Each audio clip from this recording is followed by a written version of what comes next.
Hello friends, कैसे हो आप सब। उम्मीद है आप अच्छे होंगे। मुझे थोड़ा समय लग गया अपनी वीडियो लाने में, क्योंकि ये जो इम्पोर्टेंट टॉपिक है कथन, तर्क और पूर्व धारणाएं, बड़ा ही इम्पोर्टेंट टॉपिक है रेलवे ग्रुप डी के हिसाब से, क्योंकि 3 से 4 क्वेश्चन हर इस शिफ्ट में इसके देखने को मिल रहे हैं। और ये हमारा लॉजिकल रीजनिंग का पार्ट है। और ये हमारी जो लॉजिकल रीजनिंग होती है, जितनी अच्छी होगी हमारी सोचने की क्षमता, उतने ही हम अच्छे से इन क्वेश्चन को कर सकते हैं। एग्जाम्पल को इतने क्या हज़ारों हैं, लेकिन मैं यहाँ आपको कुछ छोटी छोटी ट्रिकें बताना चाहूँगा हर क्वेश्चन में, जिससे आप इजीली इन क्वेश्चन को सोल्व कर सकते हैं। कुछ मैं आपको नियम बताऊँगा, उन नियमों के को जानने के बाद आपको लगेगा कि कुछ क्वेश्चन ऐसे होते हैं जो आपको लगता है कि बड़े घुमाए जा रहे हैं, लेकिन बड़े इजी होते हैं। वो नियम क्या क्या हैं, पहले हम वो पढ़ लेते हैं। अगर आपको वीडियो अच्छी लगे तो इसको लाइक एंड सब्सक्राइब करना ना भूलिएगा। चलिए हम स्टार्ट करते हैं। हमारा टॉपिक है कथन, तर्क और पूर्व धारणाएं। पहले हम कथन और तर्क पढ़ेंगे, फिर पूर्व धारणाएं पढ़ेंगे, special for railway group D के लिए। चलिए पहले हम नियम जानते हैं। तो देखिए, आपको छोटा दिख रहा होगा, मैं इसको थोड़ा बड़ा कर देता हूँ। उम्मीद है आपको दिख रहा होगा। देखो, थोड़ा आप क्लियरिटी सही कर लीजिएगा, आपको सब दिख जाएंगे। तर्क की बात करूँ मैं, पहला रूल क्या कहता है। पहला रूल कहता है तर्क कथन, पेन चेंज कर लेता हूँ ताकि अलग दिखे। तर्क कथन से स्पष्ट रूप से जुड़े होने चाहिए तथा तर्क साधारण नहीं होने चाहिए। तर्क साधारण का मतलब ये है कि तर्क आपको ठोस होने चाहिए। कोई भी तर्क आप देखो, तर्क वितर्क जब हम करते हैं किसी भी एक टॉपिक पे करते हैं, तो आपके जो तर्क है वो ठोस होने चाहिए, कोई साधारण नहीं होने चाहिए। जैसे कोई मोदी जी को अच्छा बताता है, कोई मोदी जी को बुरा बताता है। अगर आप मोदी जी को अच्छा बता रहे हो तो आपके पास उसके पीछे ठोस तर्क होने चाहिए। कोई भी एक साधन से आप तर्क नहीं दे सकते। सेकंड, जैसे अगर कोई समाधान, सलाह या फैसला हो और कथन से सीधा संबंधित हो तो वह तर्क ठोस होता है। ठीक है। यदि आप किसी को समाधान दे रहे हो, किसी को सलाह दे रहे हो, कोई फैसला सुना रहे हो, कोई एक जज हो आप, कोई एक आप पुलिस कमिश्नर हो, एज आप उसको सोचना पड़ेगा आपको कि मैं एक पुलिस कमिश्नर हूँ, मैं एक जज हूँ, मैं एक सरपंच हूँ। तो आप जो फैसला सुना रहे हो, समाधान सुना रहे हो, अगर वो कथन से उसका सीधा संबंध है तो वो ठोस होता है। ठीक है, वो साधारण नहीं होता। ये बड़ा इंपॉर्टेंट है। Third rule, very very most, बहुत जगह आपको देखने को मिलेगा। यदि तर्क में एकमात्र, सिर्फ, केवल, इत्यादि लगा हो तो वह तर्क ठोस नहीं होता। इसके पीछे रीजन है, क्योंकि जब भी हम तर्क देते हैं ना, तो किसी भी कथन के पीछे बहुत सारे तर्क होते हैं, 4, 5, 10, 15। और जब हम उसमें एकमात्र लगा देते हैं कि केवल एकमात्र यही इसका एक तर्क है, तो वो गलत होता है। यही चीज़ पूर्व धारणा में भी होती है, यही चीज़ निष्कर्ष में भी होती है। एकमात्र, सिर्फ, केवल, इत्यादि, ये जितने भी वर्ड आप कहीं भी देख लो ना, उसको देखते ही गलत कर देना है आपको। बहुत अच्छा नियम है इसका। यदि तर्क के रूप में कोई प्रश्न हो तो वह ठोस नहीं होता। ये भी बहुत अच्छा नियम है। आप छोटी छोटी चीज़ें मैं आपको बताऊंगा। देखो, जब भी तर्क आएगा ना, कथन आएगा, उसके पीछे क्वेश्चन मार्क बना देखोगे आप। ये फैक्ट है। अगर आपने तर्क में क्वेश्चन मार्क देख लिया ना, कि वो तर्क में ही क्वेश्चन पूछ रहा है। तर्क में तो हम उत्तर देते हैं किसी भी चीज़ का, कथन का। हमें क्वेश्चन नहीं पूछना है तर्क में, हमें उत्तर देना है। और उत्तर के पीछे क्वेश्चन मार्क नहीं लगता है। अगर आप किसी भी तर्क के पीछे क्वेश्चन मार्क लगा देख लो ना, इसका मतलब वो गलत है। ठीक है। या तो फुल स्टॉप होना चाहिए, जैसे फुल स्टॉप तो हिंदी में होता है, तो एक ये वाला जो साइन है पूर्ण विराम का, ये होना चाहिए। ठीक है। यदि कोई तर्क तार्किक रूप में हो तथा अन्य किसी की नकल न हो तो वह ठोस होता है। इस चीज़ को याद रख लेना। यदि कथन की एज इट इज़ कॉपी उतार के मैं तर्क में लिख दूँ तो वो गलत होगा। यही चीज़ निष्कर्ष में होगी, यही चीज़ पूर्व धारणा में होती है। अगर आप किसी भी कथन का तर्क निकाल रहे हो तो तर्क अलग होना चाहिए, कथन से रिलेटेड उससे होना चाहिए, रिलेटेड, लेकिन अलग होना चाहिए। अगर आपने जो का त्यों उतार दिया तो वह तर्क ठोस नहीं होगा, वो गलत होगा। यदि तर्क द्विअर्थी है, द्विअर्थी मतलब एक ही तर्क के दो अर्थ निकल गए, तो वह ठोस नहीं होता है। जब भी आप कोई तर्क दे रहे हो तो उसका एक ही मतलब होना चाहिए, नहीं वो दो सेंस दे रहा हो, वो भी क्या होगा, गलत होगा। थोड़ा ऊपर कर देता हूँ, दो ही और बच्चे, इसमें कुछ ज़्यादा है नहीं समझाने को। आगे क्या कह रहा है, यदि तर्क के रूप में किसी महान या श्रेष्ठ व्यक्ति का संवाद या मत हो तो वह ठोस नहीं होता है। ठीक है ना। यदि जैसे महान, ये सब काल्पनिक कथाएं होती है, इसलिए इनको ठोस नहीं माना जाता है। सत्य या अनुभव पर आधारित तर्क ठोस होते हैं। तो आपको ही पता है सत्य तो सबसे बड़ा एक ईमान है, उसके आधार पर जो भी हम तर्क निकालेंगे वो ठोस ही होंगे। और सामाजिक, राजनीतिक, धार्मिक, कानूनी या अन्य, क्या है इसमें, एक सेकेंड, या अन्य पर आधारित तर्क ठोस होते हैं। देखो जो गवर्नमेंट बॉडी होती है ना, मैं आपको सीधा बता देता हूँ, जो गवर्नमेंट बॉडी से जितने भी नियम निकलेंगे ना वो सारे ठोस होंगे। जिससे सरकार ने कुछ भी योजना बनाई है, ठीक है, तो वो हमको माननी, क्योंकि सरकार हमारी भलाई के लिए होती है। कभी भी हमें सरकार के अपोजिट में ही जाना है, याद रखना। 3-4 चीज़ मैं आपको बताऊँगा, बड़ी इंपॉर्टेंट है। एक तो सरकार वाली चीज़, जैसे वो आता है ना जनहित में जारी, इसीलिए आता है कि सरकार जो भी फैसला लेती है जनता के हित के लिए लेती है। कभी भी आपको सरकार का विरोध नहीं करना है, चाहे भले ही आपको सरकार अच्छी लगे या ना लगे। दूसरी बात ये, हमेशा भारत देश की आपको स्थिति के बारे में सोचना है। मतलब आप भारत देश को, उसके बारे में आपको गलत नहीं बोलना है। भारत देश के लिए जो आपको लगे हाँ भाई भारत के लिए उत्तम है, तो हमें वहीं रहना है, आपको अपने धर्म के विपरीत नहीं जाना है।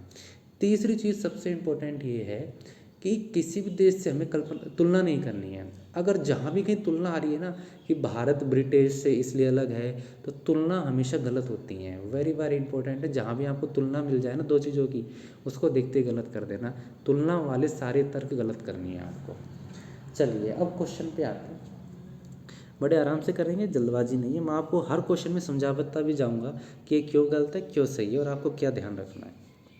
चलिए पहले क्वेश्चन पे आते हैं, ठीक है। अगर आपको नहीं दिख रहा है तो मैं इसको थोड़ा जूम कर देता हूँ। देखो आराम से पढ़ो, कोई जल्दबाजी नहीं है। क्या कह रहा है, क्या, देखो क्वेश्चन मार्क आ गया ना।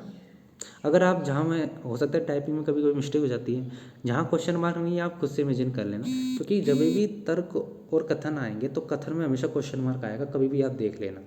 और तर्क में कभी भी क्वेश्चन मार्क नहीं लगा मिलेगा। अगर आपको जैसे ये लगा मिल गया, ये थोड़ी सी प्रिंटिंग मिस्टेक है, तो मैं इसको अभी यहाँ सही कर देता हूँ।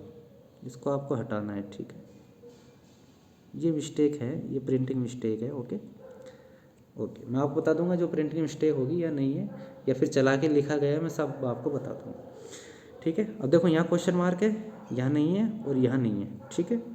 अब कैसे पढ़ना है इसको सुनो ध्यान से। क्या अदालत के न्यायाधीशों की छुट्टियां कम कर देनी चाहिए? आपसे क्वेश्चन पूछा है, इसमें हमेशा आपसे क्वेश्चन पूछा जाएगा। अब आपको एक सीनियर व्यक्ति की तरह, एक अच्छे व्यक्ति की तरह, सोच की तरह आपको इसका तर्क सोचना है। और तर्क याद रखना हाँ या नहीं में होता है। तर्क, दोनों तर्क हाँ में भी हो सकते हैं, दोनों तर्क नहीं में भी हो सकते हैं, एक तर्क हाँ में भी हो सकता है और एक तर्क नहीं में भी हो सकता है। अब तर्क देखिए, आपने इसका क्या तर्क दिया है, खुद को इमेजिन करना है। आपसे क्वेश्चन पूछा कि अदालतों के न्यायाधीशों की छुट्टियां कम कर देनी चाहिए, फिर आपने क्या तर्क दिया, हाँ। अब हाँ बोला है ना, तो उसके पीछे आपने क्या लॉजिक दिया है वो सुनो।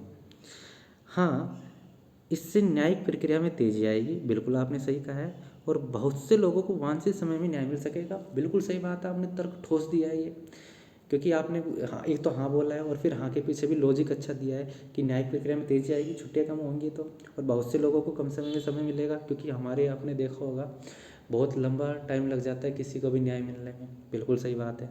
सेकंड चीज़ पढ़ो, हाँ यह ब्रिटिश परंपरा का घोतक है, हम इसे आगे क्यों बढ़ाएं। पहली बात तो ये, जैसे ये ब्रिटिश आया ना, तुलना हो गई किसी दूसरे देश से। मैंने आपको बोला था अगर किसी दूसरे देश से तुलना हो जाती तो उस तर्क को वहीं गलत कर देना। सेकंड तो आपको देखते गलत कर देना है, क्योंकि तुलना हो गई है और मेरा पहला सही है, तो इसमें आपका जो उत्तर आएगा वो पहला सही है, दूसरा गलत है, ठीक है। आगे देखिए सेकंड, थोड़ा मैं इसको जूम कर देता हूँ, अब पढ़िए आराम से। क्या भारत में विद्यालय स्तर पर संस्कृत का शिक्षण अनिवार्य कर दिया जाना चाहिए? क्वेश्चन मार्क फिर लगाए, यहाँ क्वेश्चन मार्क नहीं, यहाँ क्वेश्चन मार्क नहीं है। अगर आप तर्क में क्वेश्चन मार्क देते तो देखते ही गलत कर देना है। सबसे इजी तरीका बता रहा हूँ मैं, यही ट्रिक आपके एग्जाम में काम आएंगे। अब क्वेश्चन को ध्यान से पढ़ो, क्या भारत में विद्यालय स्तर पर संस्कृत का शिक्षण अनिवार्य कर देना चाहिए? अब आप इसके बारे में क्या सोचते हैं? अब आपको वो तर्क देने हैं। जैसे आपने तर्क दिया नहीं, मतलब आप इस लाइन से सहमत नहीं हो, तो आपने मना कर दिया। और मना करा है तो उसके पीछे आपने क्या लॉजिक दिया है वो सुनो। आपने क्या लॉजिक दिया है, नहीं हमारे पास इस भाषा को पढ़ाने हेतु प्रशिक्षित शिक्षक उपलब्ध नहीं है। तो आपको क्या आपके ठोस लगा है? नहीं, क्योंकि हमारे पास भारत इतना बड़ा देश है और हमारे पास संस्कृत के काफ़ी सारे टीचर भी हैं। आपने देखा होगा कॉलेज भी काफ़ी है, संस्कृत के कॉलेज है, यूनिवर्सिटी भी हैं। तो ये बात तो इसने गलत की है। हाँ, कोई और लॉजिक देता तो हम उस पर विचार करते, लेकिन ये मुझे अच्छा नहीं लगा कि भाई ये तर्क दे रहा है कि हमारे पास इसको पढ़ाने के लिए शिक्षक ही उपलब्ध नहीं है। सेकंड क्या कह रहा है, हाँ मतलब कि ये इस लाइन से सहमत है कि संस्कृत का शिक्षण अनिवार्य कर दिया जाना चाहिए। अब इसने हाँ बोला, इसके पीछे लॉजिक क्या दिया वो सुनो। हमें अपनी प्राचीन भाषा पर गर्व होना चाहिए। संस्कृत हमारी प्राचीन भाषा नहीं है, आपको थोड़ा जीके की भी नॉलेज होना चाहिए। संस्कृत हमारी कभी भी प्रचलन में अभी भी नहीं है, क्योंकि आपने कहीं देखा है संस्कृत कहीं प्रचलन में? कहीं तेलुगु है, कहीं तमिल है, कहीं ओडिसी है, कहीं मलयालम है, हिंदी है, बंगाली है, अंग्रेजी है, लेकिन आपने संस्कृत का सुना है? नहीं सुना ना। और ना ही हमारी प्राचीन भाषा रही है, वेदिकों में रही होगी लेकिन अभी तो हमारे प्रचलन में बिल्कुल नहीं है। और ये एसएससी मैंने आगे लिखा हुआ भी किसी एग्जाम में क्वेश्चन आया, मैं आपको प्रीवियस ईयर के क्वेश्चन करवा रहा हूँ, खुद के मन से नहीं करवा रहे। इसी टाइप का आपको देखने के मिलते, रिपीट ही होते हैं क्वेश्चन, ठीक है। तो दोनों ही बातों से मैं अग्री नहीं हूँ, इसलिए मेरा तर्क ना तो पहला सही है और ना ही दूसरा सही है, ठीक है। अगले पे आइए, आराम से करेंगे। मैं थोड़ा धीरे ही बोलूँगा, अगर आपको स्पीड फास्ट करनी है तो आप इसको 1.5 या 2 पे देख लीजिएगा, ठीक है। मैं इसको आराम से समझाना चाहता हूँ क्योंकि बच्चे बहुत कन्फ्यूज होते हैं इसमें। और कुछ भी आपको दिक्कत है, डाउट आए तो कमेंट में जरूर कर दिएगा। क्या बच्चों को टेलीविज़न देखने पर पूरी तरह से प्रतिबंध लगा देना चाहिए? अब आपको क्वेश्चन पूछा गया है, क्वेश्चन मार्क भी लगा हुआ है, ठीक है। अब इसके बारे में आप क्या सोचते हैं, आपके तर्क क्या हैं वो सुनो। आपने नहीं बोला है, पहले तो ये देखो। नहीं का मतलब है आप इस लाइन से सहमत नहीं हो। क्या बच्चों को टेलीविज़न देखने पर पूरी तरह प्रतिबंध लगा देना चाहिए? आपने नहीं बोला है, मतलब आप चाहते हो देखें। नहीं का मतलब यही तो होगा। अब इसने नहीं बोला है तो इसके पीछे लॉजिक क्या दिया है वो देखो, तर्क क्या है। टेलीविज़न बहुत सी शैक्षणिक तथा सामान्य सूचनाएं देता है। क्या ये बात आपको सही लगती है? बिल्कुल लगती है भाई। टेलीविज़न पे न्यूज़ चैनल होते हैं, मूवी आती है जिससे हमको कुछ ना कुछ मूवियाँ आपको शैक्षिक संदेश तो देती है, कोई ना कोई मूवी। बहुत सारे न्यूज़ चैनल होते हैं, डिस्कवरी चैनल होते हैं। ज़रूरी नहीं है आप सीरियल ही देखो, स्पोर्ट्स हैं वहाँ से आपको इसके बारे में पता लगता है। तो टेलीविज़न बहुत सी शैक्षणिक तथा सामान्य सूचना देता है, तो बिल्कुल इसने सही तर्क बिल्कुल ठोस दिया। ये ठोस तर्क हम इसको कह सकते हैं, साधारण नहीं है। तो पहले तर्क हमारा बिल्कुल सही है, ठीक है। पहला तर्क हमारा बिल्कुल सही है कि नहीं, हमें बच्चों को पूरी तरह प्रतिबंध नहीं करना चाहिए। क्यों? क्योंकि टेलीविज़न बहुत सी शैक्षणिक तथा सामान्य सूचनाएं देता है। ओके। सेकंड क्या कह रहा है, हाँ अब ये इस बात का विरोध नहीं कर रहा है, इस बात से सहमत है कि बच्चों को प्रतिबंध लगा देना चाहिए। और क्यों लगाना चाहिए, इसके पीछे क्या रीजन दिया है। हाँ, बच्चों के अध्ययन में बाधा बन जाता है। अरे बच्चों के अध्ययन में बाधा कैसे बनेगा? आजकल ऑनलाइन एजुकेशन बहुत इंपॉर्टेंट हो चुकी है। कोरोना काल में हमने देखा होगा सारे बच्चे ऑनलाइन ही पढ़ाई कर रहे हैं। यूनिवर्सिटियों में भी, विद्यालय में भी, कॉलेज हो, स्कूल में, सब में ऑनलाइन सिस्टम हो गया है। तो ये बाधा तो बन ही नहीं सकता है। जरूरी नहीं है बच्चे गेम ही खेलें, बच्चे पढ़ते भी, ऑनलाइन क्लासेस चलती हैं, मीटिंग होती है। तो हम इसका तर्क ठोस नहीं कह सकते, साधारण तर्क दिया है, तो ये गलत हो गया। बच्चों के अध्ययन में बाधा नहीं बन सकता टेलीविज़न, ठीक है। चलिए अब आगे देखिए।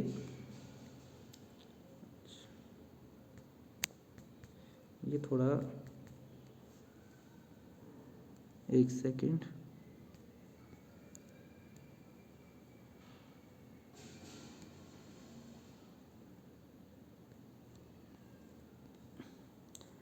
हो जाता है कई बार मिसप्रिंट। इसको मैं थोड़ा जूम कर देता हूँ, ठीक है।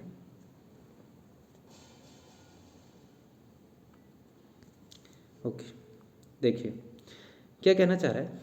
क्या भारत में अर्थव्यवस्था को खुला बनाने के बाद सभी श्रमिक यूनियनों पर रोक लगा देनी चाहिए? इसको आप आराम से पढ़ो, ठीक है। कई बार इतने कठिन तर्क आ जाते हैं, आपको सोचने पे मजबूर हो जाते हैं। अगर आपको कथन ही कठिन लग रहा है ना तो उसको स्किप कर देना। जरूरी नहीं है हर क्वेश्चन को अटेम्प्ट किया जाए। अगर आप उसको समझ पा रहे हो, जैसे मैं कह रहा है कि आप भारत में अर्थव्यवस्था को अर्थव्यवस्था खुली मतलब ये है कि विदेशों से हमें एक्सपोर्ट इंपोर्ट आसानी से कर पाए, विदेशी कंपनी भारत में अपनी कोई भी फॉर्म या कोई भी ब्रांड है वो लॉन्च कर सके, इसका मतलब ये है। फिर ये कह रहा है कि खुला बनाने के बाद सभी श्रमिक यूनियनों पर रोक लगा देनी चाहिए। अब देखो तर्क क्या कह रहा है, नहीं, अन्य आर्थिक रूप से विकसित देशों में श्रमिक यूनियनों पर प्रतिबंध नहीं है। देखो अब ये काम आई जो मैंने आपको बोला था, तुलना नहीं हो रही, आपको लग रहा है इसमें कहीं तुलना हो रही है विकसित देशों के साथ, और मैंने आपको बोला है जैसी तुलना हो ना देखते ही गलत कर देना, आपको इसमें कुछ नहीं देखना, तुलना कर दी, तुलना करते ही देखते ही गलत कर देना, तर्क कभी ठोस नहीं हो सकता, तुलना होना याद रखना। सेकंड पढ़ो, नहीं, कोई लेवल हेडेड श्रमिक यूनियन कर्मचारियों और अर्थव्यवस्था दोनों के लिए चमत्कार कर सकती है। भाई इसके बारे में कुछ नहीं कह सकता कि चमत्कार की आशा, देखो कभी भी कोई भी जब हम फर्म खोलते हैं तो भगवान भरोसे नहीं रह सकते, हमें मेहनत करनी पड़ती है। तो ये जो लाइन है ना चमत्कार, यही गलत है। कभी भी याद रखना, हम किसी भी सरकारी काम, किसी भी हमारा बिजनेस, उसमें चमत्कार जैसे वर्ड, काल्पनिक वर्ड यूज़ नहीं कर सकते, माइथोलॉजी वाले भ्रमित वर्ड हम यूज़ नहीं कर सकते, हमें वही करना जो सत्य है। तो चमत्कार के किसी भी श्रम यूनियन में हमको ये वर्ड यूज़ नहीं करने, चमत्कार हो जाए, देवी प्रकोप हो जाए, ये सारे गलत होंगे। मैंने आपको बोला है मैं सवाल करते जाऊंगा, इनके बीच जो वर्ड आते जाएंगे वो मैं कराते जाऊंगा। अब आपको हो सकता है नहीं पता लेवल हेडेड क्या होता है, तो आप कन्फ्यूज हो जा रहे क्या है, यूनियन कर्मचारी क्या है, कुछ भी नहीं पता, लेकिन जो वर्ड आ गया ना चमत्कार, इससे ही आप गलत या सही कर सकते हो। ये तरीके होते करने के, और बच्चे भी ऐसे ही करते हैं। अगला देखो, थोड़ा मैं जूम कर देता हूँ इसको। कह रहा है क्या भारत में स्कूली शिक्षा मुक्त, ये मुक्त मतलब मुफ्त कहना चाह रहा है, फ्री कहना चाह रहा है, मुफ्त कर दी जानी चाहिए। अब आपसे क्वेश्चन पूछा है तो आप क्या तर्क देते हो, 2007 में हुए SSC में तर्क, हाँ यह साक्षरता स्तर बढ़ाने का एकमात्र तरीका है। देखो पहले तो इस बात से सहमत है, हम मुफ्त कर देनी चाहिए, ठीक है, लेकिन इसने तर्क क्या दिया है, यह साक्षरता स्तर बढ़ाने का एकमात्र, ये देखो याद करो रूल, मैं आपको फिर से पीछे लेके चलता हूँ। देखो ये वाला रूल 3rd नंबर का मैंने कहा था ना, बड़ा इंपॉर्टेंट रूल है, एकमात्र, सिर्फ और ये लगा जाए वो सारे गलत होंगे, तो यही वो रूल है, ठीक है। अब इसमें देखो क्या कह रहे हैं, यहाँ साक्षरता स्तर बढ़ाने का यही एकमात्र तरीका है, तो बिल्कुल गलत है, एकमात्र तरीका ये नहीं है, स्कूली शिक्षा मुफ्त कर देनी चाहिए, बहुत सारे तरीके होते हैं, एकमात्र एक ही जैसे शब्द जो भी आ जाए ना सब गलत होंगे। सेकंड देखो, नहीं यह एक्सचेकर मतलब होता है राजकोष, आपने राजकोष के बारे में पढ़ा होगा, अनुच्छेद 266 267 वही वाला, पर बोझ बढ़ाएगा जो पहले से ही भारी है, ठीक है। अब एक्सचेकर पर बोझ बढ़ेगा पहले से भारी, इसके बारे में आपको क्या पता है, कुछ नहीं पता। और ये हाँ, अब क्या अभी भारत की शिक्षा मुफ्त नहीं है क्या, 8वीं तक मुफ्त है, तो भार कैसे बढ़ाएगा इस पर, वो तो पहले से ही भारी है। तो ये तर्क भी मुझे कोई ठोस महसूस नहीं होता, साधारण सा तर्क दिया है, कोई इसने अच्छा सा तर्क नहीं दिया है, ठीक है। तो इसमें दोनों ही गलत है। आगे बढ़ते हैं, थोड़ा मैं इसको जूम कर देता हूँ, ठीक है, थोड़ा बड़ा क्वेश्चन है, आप अपनी क्वालिटी बढ़ा लेना, आप क्लियर दिखेगा। क्या सार्वजनिक क्षेत्र के संगठनों के सभी कर्मचारियों के लिए हिंदी भाषा का ज्ञान अनिवार्य बनाना चाहिए? आपसे क्वेश्चन पूछा गया है, देखते हैं आप उसके क्या तर्क देते हो, ठीक है। थोड़ा ध्यान से पढ़ा करो किसी भी क्वेश्चन को जब पढ़ते हो। फिर तर्क क्या कह रहा है, हाँ मतलब आप ऊपर की लाइन से पूरी तरह सहमत है, अनिवार्य होना चाहिए। लॉजिक क्या दिया है, शैक्षिक रूप से समाज के पिछड़े तबके लोगों के साथ यह व्यवहार में जरूरी है, ठीक है। ये क्या कहना चाह रहा है, हाँ शैक्षिक रूप से समाज के पिछड़े, ये तबके है ना, अलग अलग लिखा हुआ है, मैंने एक साथ लिख दिया, तबके लोगों के साथ यह व्यवहार में यह जरूरी है। देखो शैक्षिक रूप से जो पिछड़ा होता है उसको कोई इंग्लिश भाषा नहीं आ सकती, तो उसके लिए हिंदी भाषा ही ज्ञान जरूरी है, ठीक है। हिंदी भाषा में जब वो पढ़ाएंगे करेंगे तो उनको समझ आएगा, वो अच्छे से काम कर सकते हैं। तो ये तर्क बिल्कुल सही है। पिछड़े लोगों के लिए, पिछड़े लोग अच्छा है इसमें, देखो वर्डों को पकड़ा करो, आपको वर्डों को पकड़ने की कैपेबिलिटी आपके अंदर जागरूक करनी पड़ेगी। शैक्षिक रूप से समाज के पिछड़े लोगों की बात हो रही है तो उनके लिए ज़रूरी है कि उनको हिंदी भाषा ज्ञान अनिवार्य बनाना चाहिए ताकि वो समझ सके, सीख सके। सेकंड, ये क्या कह रहा है, नहीं मतलब ये ऊपर की बात से अग्री नहीं है कि हिंदी भाषा का ज्ञान अनिवार्य बनाना चाहिए, ये मना कर रहा है। लॉजिक क्या दे रहा है वो सुनो।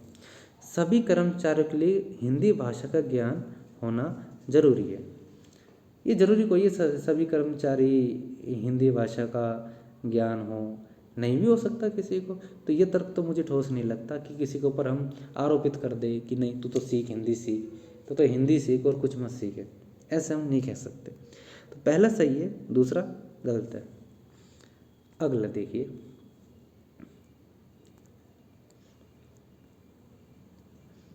दिख रहा होगा आपको, ठीक है।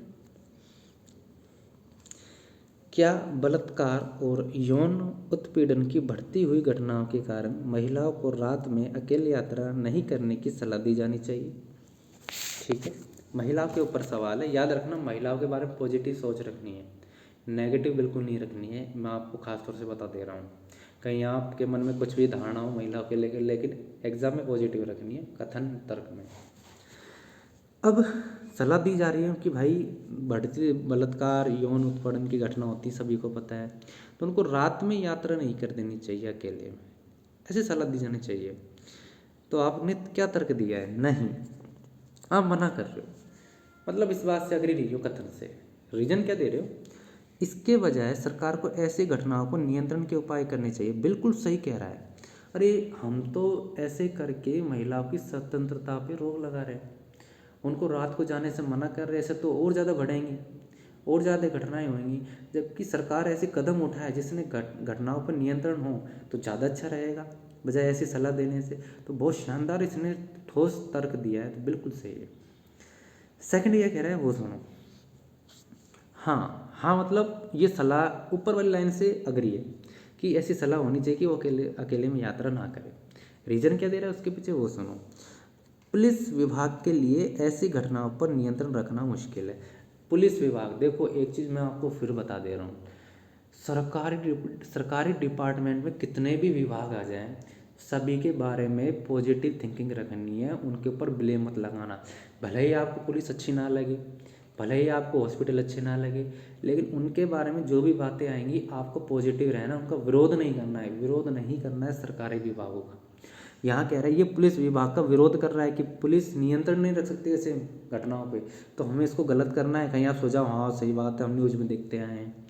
यहाँ बात ये जब भी तो गलत होते हैं आपके तर्क, जब भी तो बच्चे सबसे ज़्यादा गलती करके आते हैं इसमें, क्योंकि वो जो प्रेजेंट में चल रहा है उस हिसाब से सोचते हैं, जबकि यहाँ आपको एग्जाम के हिसाब से सोचना है, एग्जामिनर क्या सोचता है। सरकारी विभाग जितने भी आ जाए सबके बारे में पॉजिटिव थिंकिंग, याद रखना इस चीज़ को, मेरी बात को नोटिस करना। बड़ी इंपॉर्टेंट वीडियो जो मैं आपको दे रहा हूँ यहाँ पे, 3 से 4 क्वेश्चन आपके यहाँ रेडी हो जाएंगे। ठीक है, आगे बढ़ते हैं। पहला सही है, दूसरा गलत है। आगे देखो क्या कह रहा है, थोड़ा जूम कर देता हूँ।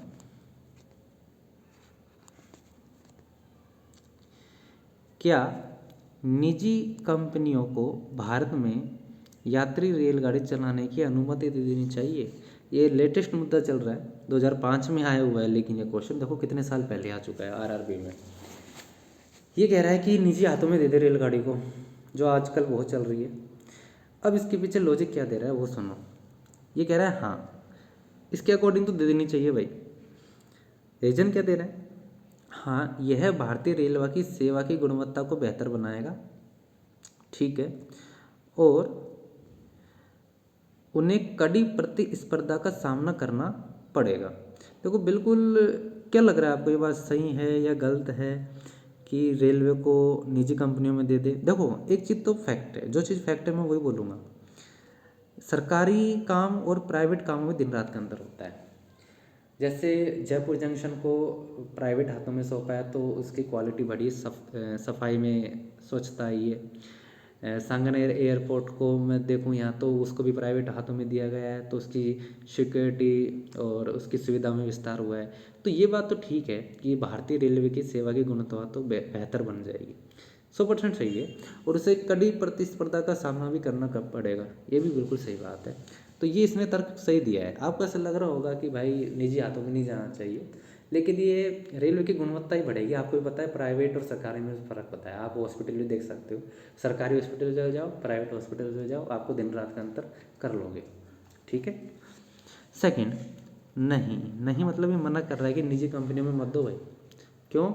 रीज़न क्या है? निजी कंपनियां गैर मुनाफे वाले क्षेत्र में प्रचालन के लिए राजी नहीं हो सकती। अरे ये तो हो ही नहीं सकता। नहीं कह रहा है, हो सकती है तो ये सही हो जाता। नहीं में मैं क्यों भाई? ऐसी कौन सी कंपनी है, ऐसी कौन सी निजी कंपनी है जो अपना लाभ नहीं कमाना चाहेगी? रेलवे में तो उसको काफ़ी लाभ मिलेगा, तो मना क्यों कर रहा है? इसलिए क्या हो गया? गलत हो गया। पहला क्या हो गया? सही हो गया। क्वेश्चन को आपको आराम से पढ़ना है। देखो मैं फिर से बोल रहा हूँ, जल्दबाजी नहीं करनी है। अगले क्वेश्चन पे आइए। केवल अच्छे लोग कम उम्र में मरते हैं। बहुत अच्छा क्वेश्चन है। केवल अच्छे लोग बहुत कम उम्र में मरते हैं। थोड़ा जूम कर देता हूँ।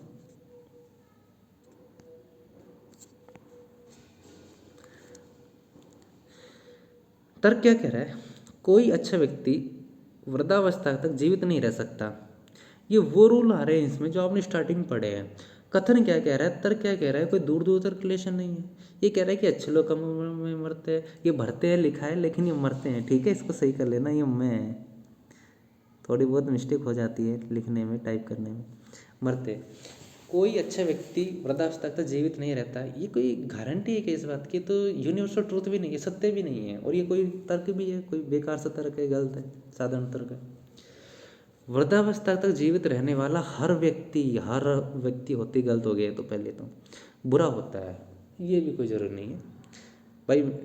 आपके घर वाले, माता पिता, बुजुर्ग हैं, क्या वो बुरे व्यक्ति हैं? ऐसे तो ये तो बिल्कुल बकवास सी बात कर रहे हैं, तो ये दोनों ही गलत है। ठीक है, उम्मीद है आपके समझ आ रहा होगा कि हमें कैसे तर्क वितर्क करने हैं, कैसे आराम से सवालों को उत्तर देने हैं। कोई तुलना नहीं करनी है। भारत जितने भी विभाग हैं उनके खिलाफ नहीं जाना है हमको। ठीक है, एकमात्र जैसे वर्ड आ जाए तो उनको देखते ही गलत कर देना। छोटे छोटे ट्रिक है जो आपके एग्जाम में जाके बहुत काम आएंगे। ठीक है, अब आगे क्या कहता है? क्या भारत में पॉलीथीन की थैलियों पर, थोड़ा मैं इसको जूम कर देता हूँ, एक सेकंड रुको, अब आपको शायद दिख रहा होगा। क्या भारत में पॉलीथीन की थैलियों पर प्रतिबंध लगा देना चाहिए? अच्छा देखो, भारत की पहली बात तो ये, मैंने आपको जो जो चीज़ स्टार्टिंग में बताई थी सारी आ रही है। जब भी भारत की बात आ गई ना, तो आपको भारत की भलाई के बारे में देखनी है। याद रखना, भारत के विरुद्ध मत चल जाना, कहीं चले जाओ देश के विरुद्ध चले जाओ। देश ही सबसे अच्छा है, अखंडता में विश्वास रखो। अब क्या कह रहा है तर्क? नहीं मतलब पॉलीथीन पर प्रतिबंध नहीं लगाना चाहिए, ये मना कर रहा है। क्यों मना कर रहा है? रीजन क्या दे रहा है? पॉलीथीन की थैलियाँ बहुत सस्ती है और बड़ी सुविधाजनक होती है। बात तो इसने 100% सही की है। देखो, पॉलीथीन सस्ती होती है और ले जाने में सुविधा होती है, लेकिन ये गलत है। रीज़न क्या है? बात भारत की हो रही है, और पॉलीथीन को पता है वो मुद्दा है, ये नष्ट नहीं होती है, बहुत सालों तक एक जगह पड़ी रहती है। प्रदूषण होता है, पोल्यूशन होता है। तो भारत की भलाई के बारे में सोचना है आपको। भले ही आपको लग रहा हो बिल्कुल सही बात है, सस्ती होती है, सुविधाजनक भी होती है, लेकिन गलत है, क्योंकि हम भारत की भलाई देख रहे हैं, तो पॉलीथीन तो बैन होनी चाहिए। यही बस आपको समझना है तर्क कैसे कर रहे हैं। सेकंड क्या कह रहे हैं? हाँ, क्योंकि बहुत सारे देश ऐसा कर रहे हैं। अरे तुलना मत करो रे, जैसे तुलना आ जाती है देखते ही गलत कर दिया करो। तुलना तो देखते ही गलत कर देना है। दोनों ही कथन, दोनों ही तर्क इसमें गलत है। उम्मीद है आपको समझ आ रहा होगा, तर्क आपको समझ आने लग गए होंगे। अब हम पूर्व धारणाएँ करेंगे। तर्क हो गए हमारे, बहुत सारे ऐसे एग्जाम्पल हैं, छोटी छोटी मैंने आपको ट्रिकें बता दी। अब हम बात करते पूर्व धारणाओं की। थोड़ा मैं इसको जूम कर देता हूँ, आपको अब दिख रहा होगा। देखो क्या कह रहे हैं, पूर्व धारणा। याद रखना, पूर्व धारणा में भी जो हमने पहले नियम पढ़े थे ना, वो इसमें लागू होंगे। क्या कह रहा है? बहुत सी संस्थाओं ने परीक्षा की ऑनलाइन पद्धति अपना ली है। ये थोड़ा सा मिसप्रिंट है, अपना ली है, बस यही है। पारंगत तो ये है नहीं इसमें, मैं इसको मिटा देता हूँ। अपना ली। ठीक है, आजकल जो चल रहा है कि भाई ऑनलाइन पढ़ाई हो रही है, यूट्यूब पे खूब पढ़ाई हो रही है। कोरोना से पहले बहुत कम था, आजकल प्रचलन में यूट्यूब ऑनलाइन कोर्सेज बहुत चल रहे हैं। ठीक है, पूर्व धारणाएं क्या हैं? पूर्व धारणा क्या है?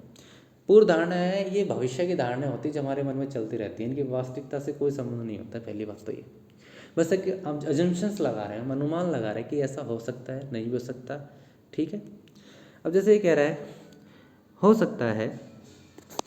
सकता है देश के सभी भागों के उम्मीदवार कंप्यूटर में दक्ष हो। अब देखो, आप क्वेश्चन को ध्यान से पढ़ना, इसमें क्वेश्चन का रोल बहुत इंपॉर्टेंट रहेगा। ये फिक्स लाइन है, बहुत सी संस्थाओं ने परीक्षा की ऑनलाइन पद्धति अपना ली है। अपनाएंगे नहीं, अपना ली है। ये प्रेजेंट का है कि अपना लिए, चल रहा है, अपनाएंगे नहीं, अपना लिया। अब अपना लिए तो क्यों अपनाई है? रीजन क्या हो सकते हैं, क्या धारणाएं हो सकती हैं? हो सकता है देश के सभी भागों के उम्मीदवार कंप्यूटर में दक्ष हो, तभी तो अपनाई होगी। सही तो बात है, अगर दक्ष नहीं होते तो क्यों अपनाते हैं? समझ आ रही है ना कैसे सोचना है आपको? मैं तरीका बता रहा हूँ सोचने का, लॉजिकल रीजनिंग में ऐसे सोचते हैं। तो पहला सही है। सेकंड क्या कह रहा है? परीक्षा की ऑनलाइन पद्धति से अधिक योग्य लोगों को भर्ती करने में मदद मिलती है, ये भी सही है। ऑनलाइन एजुकेशन से, कंप्यूटर से हमें अच्छे से अच्छे उम्मीदवार मिलेंगे। ठीक है, तो दोनों ही इसमें पूर्व धारणा सही है, क्योंकि ये प्रेजेंट का वाक्य है, ये भविष्य की बात नहीं कर रहा। अपना लिए, सभी ने अपना लिए, क्यों? रीज़न क्या है? दक्ष होंगे तभी अपनाई है, और योग्य भर्ती भी मिलती है, ये भी ठीक है। तो इसमें दोनों ही पूर्व धारणाएं सही हैं। सेकंड क्वेश्चन पे आते हैं, थोड़ा इसका मैं जूम कर देता हूँ।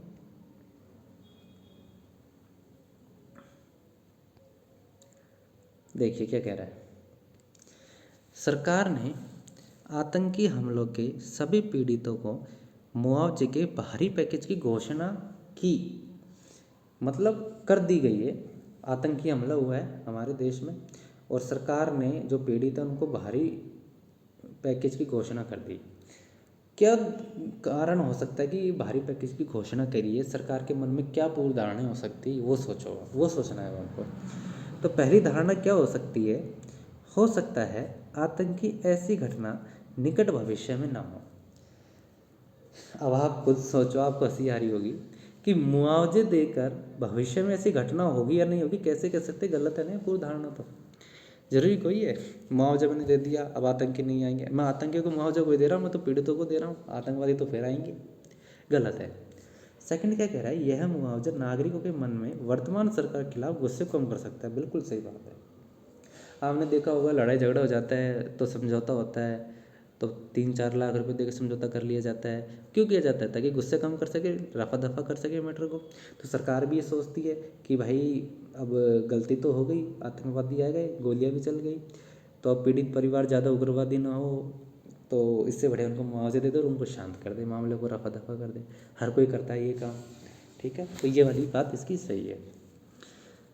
अगले क्वेश्चन पे आइए। मज़े आते हैं क्वेश्चन करने में, अगर आप इंटरेस्ट लेके करो तो बहुत आपको मज़े आएंगे। हाँ भाई ये सही बात है, थोड़ा आपको बस लॉजिकली इसको सोचना है।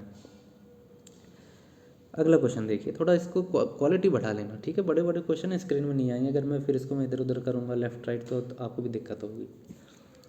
यद्यपि भारत में चीनी फैक्ट्रियों की संख्या में तेजी यद्यपि भारत में चीनी फैक्ट्रियों की संख्या तेज़ गति से बढ़ रही है, ठीक है, लेकिन हम अभी भी दूसरे देशों से इसका आयात किया जा रहा है। आपने पढ़ लिया होगा। अब इसके पीछे पूर्व धारणा कह रही होंगी, हम क्यों आयात कर रहे हैं? हमने संख्या भी बढ़ाई है फिर भी आयात कर रहे हैं, क्या रीज़न है? सुनो। पहली पूर्व धारणा क्या होगी? थोड़ा इसको और जूम कर देता हूँ। पहली पूर्व धारणा क्या हो सकती है? हो सकता है फैक्ट्रियों की बढ़ी हुई संख्या भारत में चीनी की मांग को पूरा न करे। ठीक है, सही बात तो है भाई। हम आयात क्यों कर रहे हैं? आयात इसीलिए तो कर रहे हैं कि हमारी मांग पूरी नहीं हो रही। अगर हमारी मांगे पूरी हो रही होती तो हम आयात क्यों करते? हम तो निर्यात करते। बिल्कुल सही बात है। चीनी की मांग भविष्य में काफ़ी वृद्धि हो सकती है।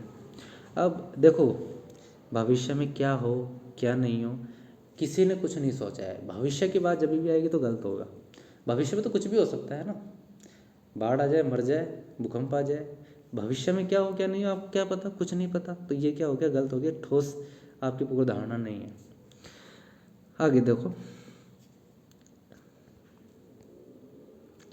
सभी ऐसे बेरोजगार भारतीय, अब देखो भारतीय की बात हो रही है, युवाओं को जो 18 वर्ष से ऊपर आयु के बेरोजगारी भत्ता दिया जाना चाहिए। बहुत चल रहा है राजस्थान में तो बेरोजगारी भत्ता को लेके, ठीक है। 1999 में आ चुका है ये क्वेश्चन। तो क्या कहना चाह रहा है, अब सुनो क्या पूर्व धारणा है इसके पीछे, कि भारत में बेरोजगार युवा हैं जिन्हें आर्थिक सहायता की आवश्यकता है। बिल्कुल सही बात है। बहुत सारे ऐसे युवा बेरोजगार हैं जो सिटी आके अपना खर्चा नहीं चला सकते, रूम नहीं ले सकते, तो उनको आर्थिक सहायता की आवश्यकता है, इसलिए बेरोजगारी भत्ता दिया जाता है। पहला तो बिल्कुल सही है। सरकार के पास सभी बेरोजगार युवाओं को भत्ता देने हेतु पर्याप्त धनराशि, ये बिल्कुल गलत है। आपने देखा होगा राजस्थान में अगर सभी युवाओं को देने के लिए भत्ता राशि होती तो लिमिटेड सीमा नहीं होती। अब तो इंटर्नशिप भी कर दी गई है, तो उनके पास धनराशि नहीं है, इसलिए वो बच्चों को कम कर रहे हैं। यही तो लॉजिक है, और क्या लॉजिक है इसके पीछे, यही लॉजिक है, यही तो लॉजिकल रीजनिंग है, सीधी सी बात है। सेकंड तो गलत हो गया, फर्स्ट हमारा सही हो गया। अगला देखिए,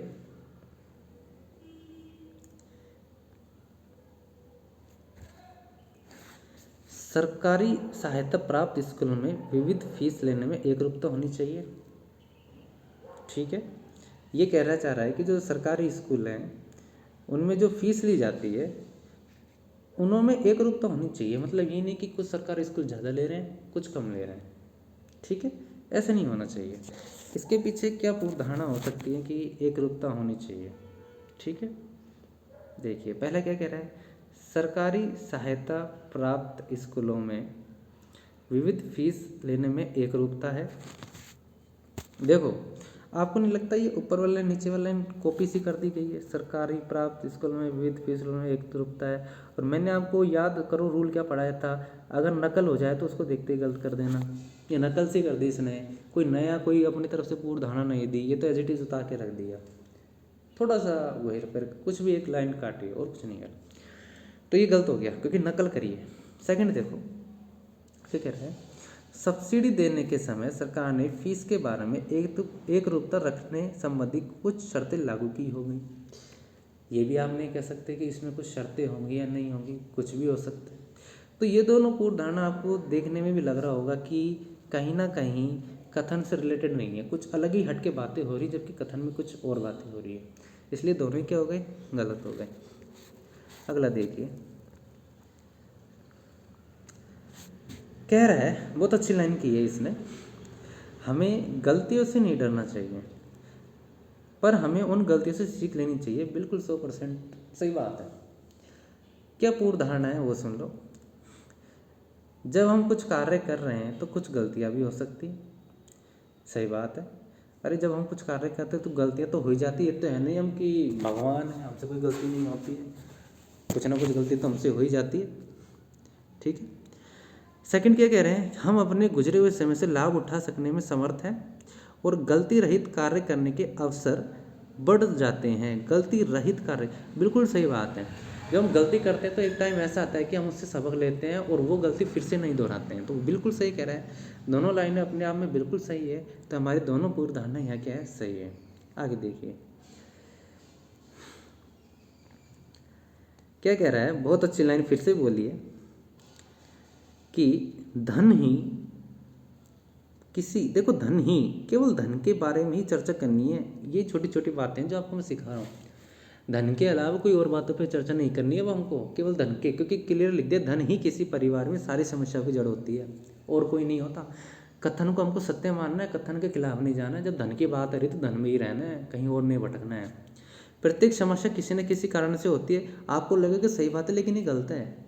रीजन क्या है, ऊपर देखो कथन में क्या कह रहा है, धन ही, तो प्रत्येक समस्या की बात ही नहीं हो रही, केवल धन की समस्या की बात करनी, और समस्या क्यों लेके आ रहे हो, कथन से हमको भटकना नहीं है। तो ये क्या हो गया, गलत हो गया। परिवार में हमेशा कुछ ना कुछ समस्याएं होती हैं, अरे होती होंगी सही बात है, लेकिन यहाँ पे ये गलत है। बात किसकी हो रही है, फिर से धन की बात हो रही है, कुछ ना कुछ समस्या की बात क्यों कर रहा है। ये बहुत छोटी छोटी बातें हैं जो आपको पता होनी चाहिए, लॉजिकल कैसे सोचना है आपको। ऊपर धन की बात हो रही है और क्लियर लिख दिया धन ही और लगा दिया, तो अब तो आपको सोचना नहीं है। और ये जो बात कर रहा है ये तो कथन से बाहर की बातें हैं, समस्याएं की बात तो है, लेकिन पता नहीं कौन कौन समस्या की बात कर रहा है, ऊपर धन की बात ही नहीं कर रहा है, इसलिए दोनों क्या हो गए, गलत हो गए। उम्मीद है आपको समझ आया होगा। जो मैंने छोटे छोटे जो ट्रिक बताई हैं वो आपके काफ़ी काम आएंगी, और जितने भी मैंने रूल बताए और जितने भी मैंने आपको बीच में क्वेश्चन बताए हैं और जो तरीका बताया है वो आप एग्ज़ाम में अप्लाई करना, निश्चित ही आपके 3 से 4 नंबर आ जाएंगे। वीडियो अच्छी लगी तो लाइक एंड सब्सक्राइब करना। Thank you.